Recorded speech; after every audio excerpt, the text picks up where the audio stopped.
Reading some of the posts from the Passport Bros on these Reddit threads is so amusing. I am so tickled at these people, and I feel the urge to share with you guys. This was sent to me, and the title is a little muddied. I don't know if he just accidentally added a couple of words, so I'll just make it make sense. My beautiful wife that I love immensely and would have done anything for has disappeared on me.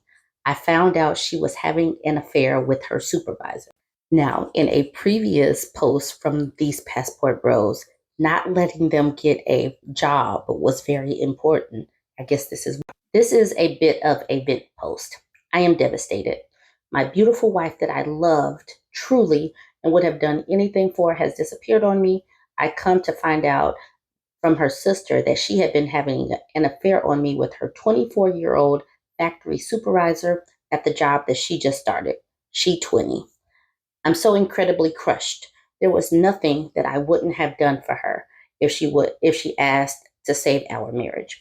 And this goes back to the Passport Bro saying that the man has to have a higher social capital. I brought her over from Brazil on a K1 visa and married her on January 2022. I thought it was true love. Now that I see the text and how she's treating me like an enemy, I question if she ever did. It makes it seem like she hates me.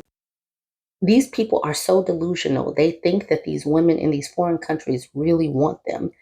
How is this possible to really be this delusional? She didn't need to work extra jobs. I could have sold some assets and we would have been fine. I thought getting her out of the house and making new friends would be good for her. Never in my wildest dreams would I imagine that she would almost immediately have an affair and run out of the house with her 24-year-old supervisor. I don't even know why she cares about what these people think and saying she's too good for me. Maybe she is, I don't know. They're low lives, uneducated, criminal backgrounds, drug addicts, and there were even incidents of paying for hunching on the premises by employees in the past. I still love her so much and would accept her back despite all of this. I would welcome her back in a heartbeat.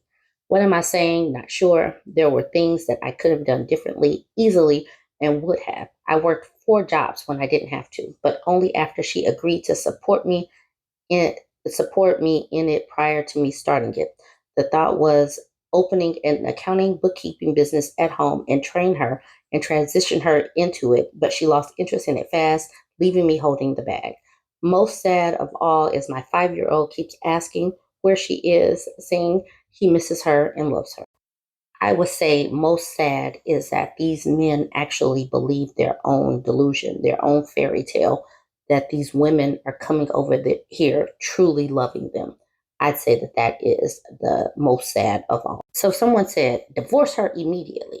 And somebody else said, she's not going to get deported if they're already married. And then the next person said, probably not, but he needs to rescind his financial responsibility for her. The next person, he shouldn't have married her without a prenup. His financial responsibilities for her are just beginning. Number one, this woman went to work for a reason. I'm sure she's just trying to get up from under the thumb of this man. Number two, some of these people really don't know what it means to sponsor these folks with a visa and what their financial responsibility is and for how long it goes on. So this person has an understanding of how things work. This person says, not how this works. If you're marrying someone overseas and bring them here on a visa, you are on the hook to provide for them financially for the next 2 to 5 years, depending on the length of the visa. If it's a green card, you are on the hook to provide for them financially for 10 years or possibly 2-year conditional green card if it was issued to her before the marriage hits 2 years. It does not matter the status of the relationship. You sign the paperwork to sponsor this person, making you responsible for providing any necessary financial support to them. It's possible that he could prove that she committed marriage fraud and be deported or fined for it, but fairly unlikely unless he can get her recorded saying as much. Otherwise, it's a she said, he said case and unlikely to get the outcome he wants. If her green card is more temporary, divorce may delay her application for naturalization and make it more difficult. But divorce will not affect her if it's a permanent green card. He's totally effed pretty much. His best bet is a quick divorce and hope that she marries her affair partner so he doesn't have to pay alimony forever. But divorce will not affect her if it's a permanent green card. He's totally effed, pretty much. His best bet is a quick divorce and hope that she marries her affair partner so he doesn't have to pay alimony forever and ever. Then the OP swoops in. He says, I have a text message that was forwarded to me from where she stated she was only with me as a business transaction and was trying to extract money from me. I feel like she can easily say that was only a recent change in how she felt. However, I would believe it too. That last sentence was a little muddied, but it just seems like he is still deluding himself. Obviously, this woman was here for a business transaction, if that's what the text message says, and that is what her actions say as well. She was here until she got financially free, and then she bounced. Why are these people so delusional? This is precisely why, ladies, do not concern yourself with these men talking about they are going to get their passports and go overseas. Let them go. Let them go.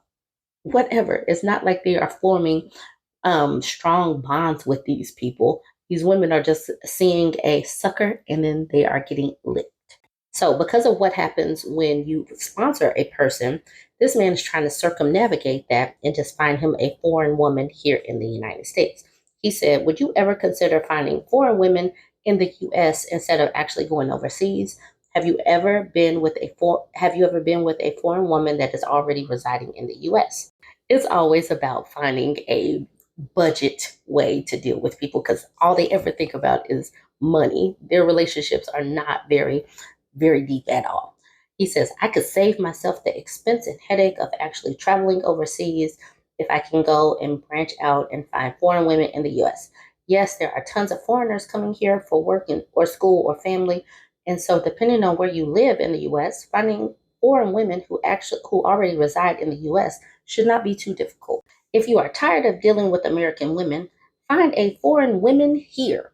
Generally, they won't be as likely to adopt the negative traits of entitlement that American women have, and they will still have their normal traditional values that they have grown up with.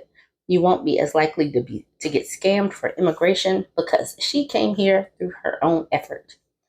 I know tons of white Americans who have married Chinese or Indian American women, and many of those women were born and raised here in the United States. That way, you can get the best of both worlds. Someone who still has traditional values instilled in them, while also being more integrated into the American social norms. I wish Passport Bros would look at foreign women who already reside in the U.S. before actually going overseas. See, look at that. Getting you a foreign woman on a budget. These people don't really get and understand that patriarchal and extra traditional countries are oppressive to women. So when they get here, they change because they have freedoms. This person says, I dated a girl who was a grad student at a prestigious university in our city. She was driven, had brains, fairly traditional, and came from an affluent family in Mexico City. Most of all, I noticed early on how polite she was on dates. She was simply raised right.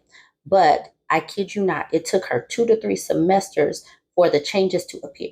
Started hanging out with a lot of feminists, male and female, at school with invented genders on their profiles and incoherent Twitter ramblings about the patriarchy. When her parents came to visit, they pulled me aside and asked what the F happened to her. She didn't completely snap, but the impact on her personality was nothing short of deleterious. I pieced out. It does not take long for the mind virus to infect the best of them. Go abroad, see the world, have fun while you're at it. You hit it on the head. Never bring them back to misandrist America. Misandrist America. That's what we're calling it. These people are going to continue to have so many problems because their problems start with them and they're not seeing that. But we can watch and be amused. And trust me, y'all, they're not coming over to my page and trying to get some advice. They don't listen to women. So this is all for us to recognize that they are not out here swimming in women. They are simply getting, yeah, they're getting suckered all at every turn. But go ahead, join the conversation, like, comment, share, and let me know if you have any posts that I need to look at.